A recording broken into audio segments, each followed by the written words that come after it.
Hi, welcome to day 143 of the Bible 365 challenge. I'll be reading from the Thematic Bible Reading Plan found at BibleStudyTools.com. So today I will be reading from Psalm chapter 54, 1 Samuel chapter 23, 24, and ending with Psalm chapter 63. So I'm going to start right now.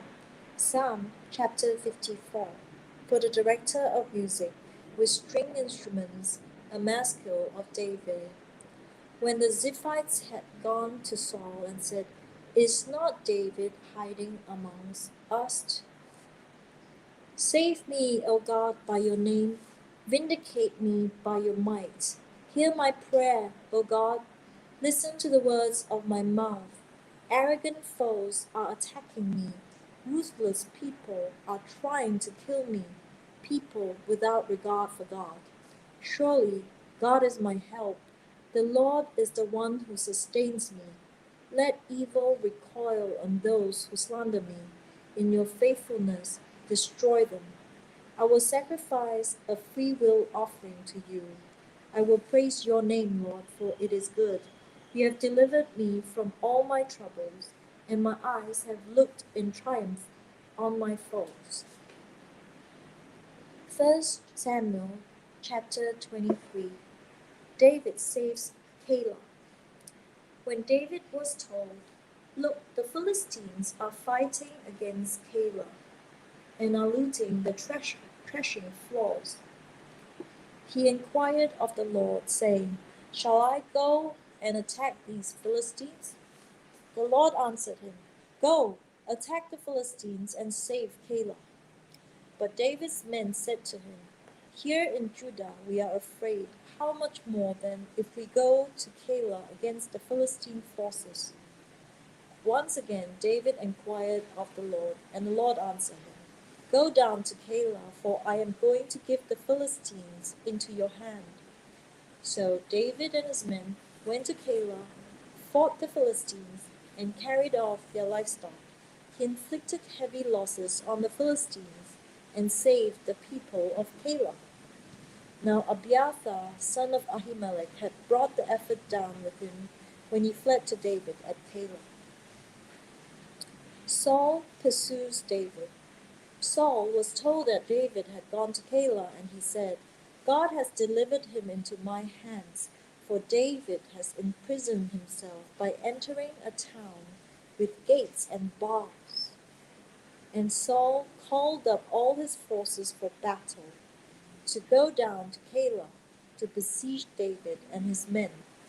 When David learned that Saul was plotting against him, he said to Abiathar, the priest, Bring the ephod. David said, Lord, God of Israel, your son has heard definitely that Saul plans to come to Keilah and destroy the town on account of me. Will the citizens of Keilah surrender me to him? Will Saul come down, as your servant has heard? Lord, God of Israel, tell your servant. Then the Lord said, He will. Again David asked, Will the citizens of Keilah surrender me and my men to Saul? And the Lord said, They will.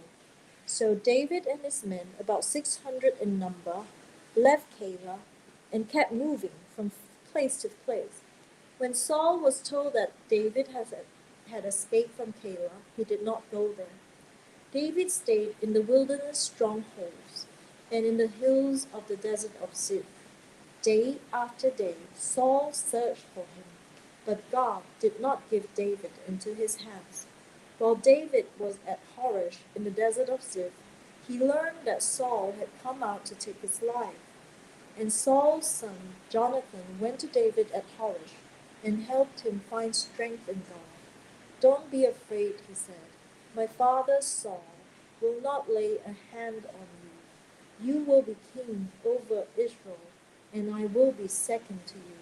Even my father Saul knows this. The two of them made a covenant before the Lord. Then Jonathan went home, but David remained at Horesh. the Ziphites went up to Saul at Gibeah and said, "Is not David hiding among us in the strongholds at Horesh, on the hill of Hakilah, south of Jeshimon?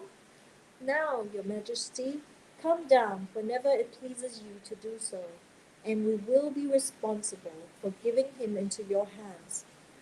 Saul replied, "The Lord bless you for your concern for me. Go and get more information. Find out where David usually goes, and who has seen him there. They tell me he is very crafty. Find out about all the hiding places he uses, and come back to me with definite information. Then I will go with you. If he is in the area, I will track him down among all the clans of Judah." So they set out and went to Ziph ahead of Saul. Now David and his men were in the desert of Maon, in the Arabah, south of Jeshimon. Saul and his men began the search, and when David was told about it, he went down to the rock and stayed in the desert of Maon. When Saul heard this, he went into the desert of Maon in pursuit of David. Saul was going along one side of the mountain, and David and his men were on the other side, hurrying to get away from Saul. As Saul and his forces were closing in on David and his men to capture them, a messenger came to Saul saying, "Come quickly, the Philistines are raiding the land." Then Saul broke off his pursuit of David and went to meet the Philistines. That is why they call this place Selah Hamaleketh. And David went up from there and lived in the strongholds of En-Gedi. 1 Samuel chapter 24. David spares Saul's life. After Saul returned from pursuing the Philistines, he was told, "David is in the desert of En-Gedi." So Saul took 3,000 able young men from all Israel and set out to look for David and his men near the cracks of the wild goats. He came to the sheep pens along the way.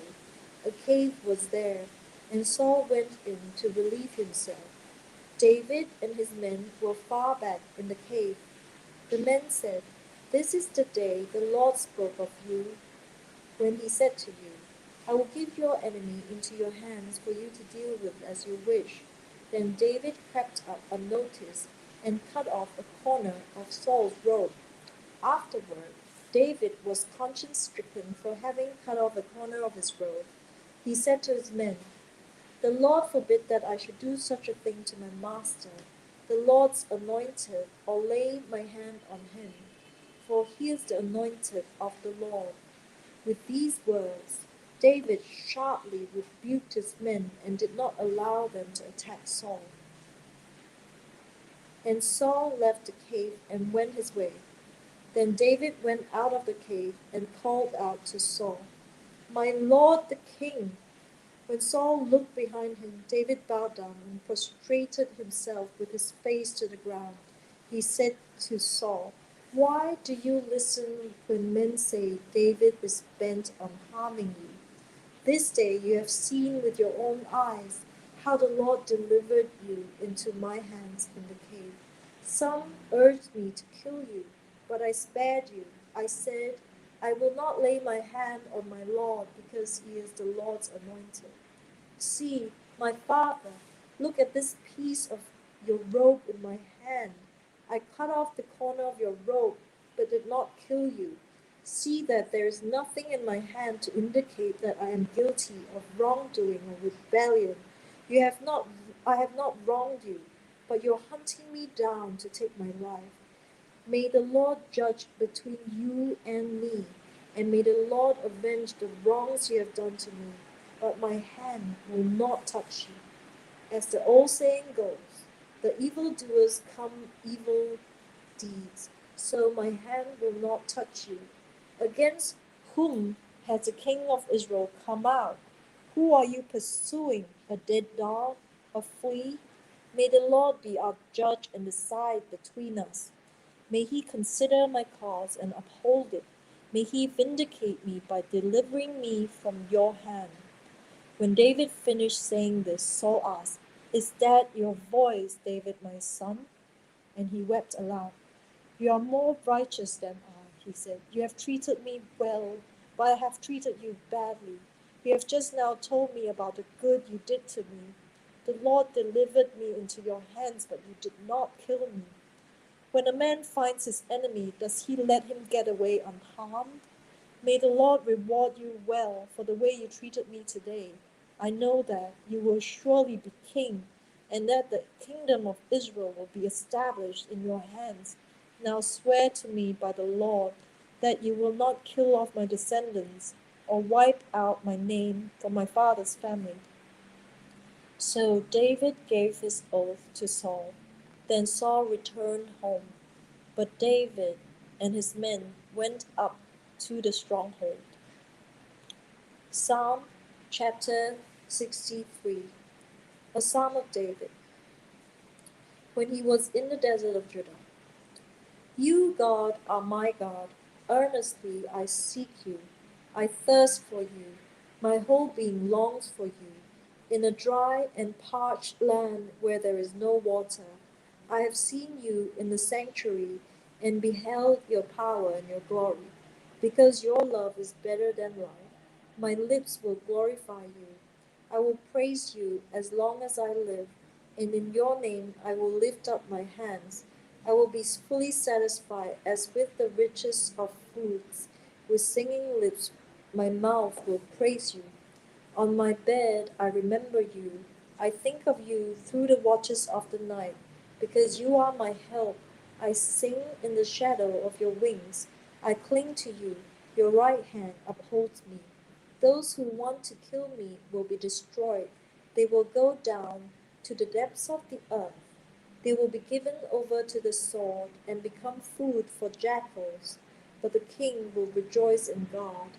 All who swear by God will glory in him, while the mouths of liars will be silenced. So that was day 143 of the Bible 365 challenge. I have just read Psalm 54, 1 Samuel chapter 23 and 24, and Psalm 63. I will see you the next day, day 144. Bye.